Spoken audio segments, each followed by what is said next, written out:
Sciences Committee, Regent James Dean Levitt has been one of the prime movers behind the proposed UNLV medical school. See, UNLV doesn't need another name. It's just one name, UNLV. The legislature provided the seed money, but will the Southern Medical School ever reach full flower?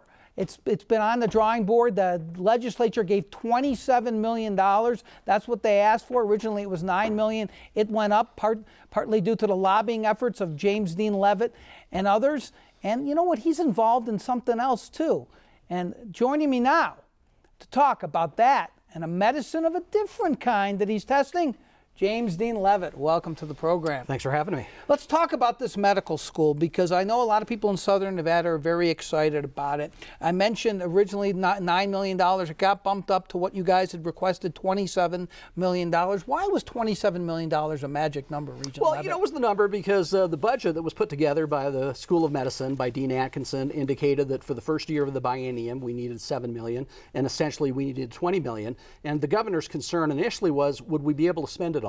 And, you know, being obviously cautious and mindful of the state's resources, he needed to be satisfied. And one of the early issues was not everybody understood that the important year was 2017 for accreditation purposes. There were also many practical reasons as to why that was so important. But at the end of the day, our preliminary accreditation, what we've submitted said, look, we're ready to go in 17. You need to give us the money. Certainly, if we weren't given the money, we wouldn't have been ready in 17, and it would have pushed it to 18. And not so much the friction, but you know, the challenge of transition planning. We're going to talk about that in my Health Sciences Committee Friday morning. But from GME to accreditation to faculty morale to shifting resources, GME, you know, graduate medical education. I mean, there are so many things that have to be taken into account, and to actually relocate in large part basically a medical school primarily based in Reno, but with most of its resources stationed in Las Vegas, to make that effort, you know, seamlessly. It's going to require incredible collaboration between Dean Schwenk and Dean Atkinson. So far we've seen that. The Chancellor has a steering committee. These are the deans up north and south you're talking about. These are the deans of the two respective medical schools, and they've been absolutely fantastic in terms of working together, unlike some of our, you know, presidents in recent years. Is that right? You're not talking about President Johnson, I'm just absolutely not. He's been remarkable. I didn't think so. And the fact that he's sitting a few feet away from you watching has nothing to do with what you're saying. I'm kidding. But I am serious about this. This is more than just about money, Regent Levitt. This has to do with establishing a credible institution, essentially from scratch. Right? UNLV and folks in the South have complained for years that the medical school should be located down south. But it's not just about building an edifice. You have to have a credible residency program. You have to do all kinds of things before you get this done. Look, funding is a large part of it because funding is what pays for salaries, and salaries are what pays for 27 million is peanuts, right, compared to what you need. Oh, absolutely. I mean, this is a start. I mean, this budget request is going to go up incrementally for the next probably 20 years. I mean, we're looking at an incoming class of 60 students. Possibly expanding to 180 students, over 15 to 180 students, which is the average size of a state public medical education school in the country. So that's going to require considerable resources. But if you look at the existing University of Nevada School of Budget, you're talking about $160 million. And give or take, the state kicks in about $35 million of that. The rest of that is generated from the practice plan. If people in the community knew how little the state was kicking in to have that type of academic resource, they'd be all over this. And then you look at the economic development. I mean, at the end of the day, we talk about those things, but if one life is saved because we have a specialty residency program in pediatrics, what's that life worth?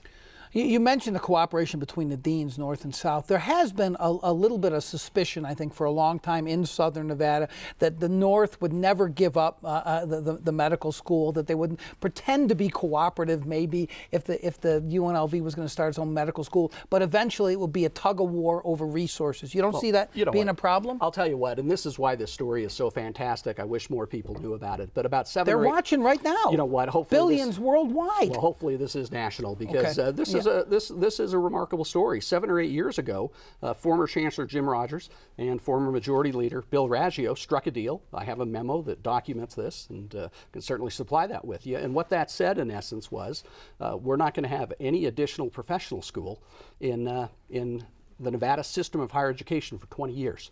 And basically what that was about was Bill Raggio's fear that Jim Rogers would take the medical school, and Jim Rogers using that leverage to increase more funding for Southern Nevada. So 2 years ago, almost to this day, and that's what's so significant about right now, 2 years ago I agendized something and it said the expansion of public medical education in Nevada.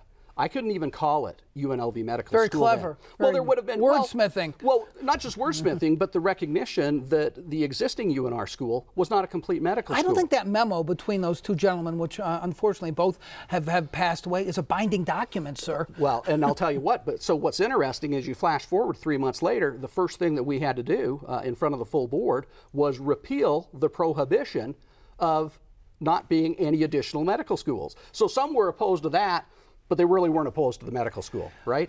Speaking of medicine, you were involved, people may not know this, in something called the Nevada Cannabis Laboratory Association, which is the new frontier medical marijuana. How did you get involved in this, and are you as frustrated as everybody else I've talked to with how slow this is taken to get going? Look, we've spent $2 million, and so right now it's been a lot of outcome. And $2 million on what? $1.5 million just on equipment alone. I mean, it's absolutely remarkable. Yours is a testing facility, It is correct? a testing facility, one of the 17 approved independent testing facilities. We actually passed our state inspection about 2 hours today, 2 hours ago today. It's so good timing here, huh? It's great timing. I could. Do you have a certificate you can show me? You know what? I can announce this publicly, and I appreciate the forum. But it's about setting best practices, and similar to the Nevada gaming, regulatory scheme here, we want this to be on par with that, and we might take this even to be a national model, because one of the things the legislature got right was regulating this the right way. Now, did the legislature give the resources to the Department of Public and Behavioral Health? They didn't. Did they give the resources to the Department of Agriculture? They didn't. You think they're going to have trouble overseeing the program, sir? Well, Is that what you're saying? Well, look, when you're resource strapped, right? I mean, it's tough, right? I mean, but this is going to be a huge industry in this state when you talk about all the licenses and overseeing, make sure it's done right. When you have some uncertainty too about what's going to happen with the federal government after the 2016 election, they need resources. No. Look, if they had to choose between getting the UNLV School of Medicine funded and additional resources, I think they chose right. Ah, that's very, very clever. We have a little bit of time left. I have to ask you about the system of education spending, higher education spending, that $57,000, and that investigation of the chancellor. No ethical violations were found, but the RJ Review Journal criticized it, said regents don't need the commissioner report to know what Mr. Claich did was wrong.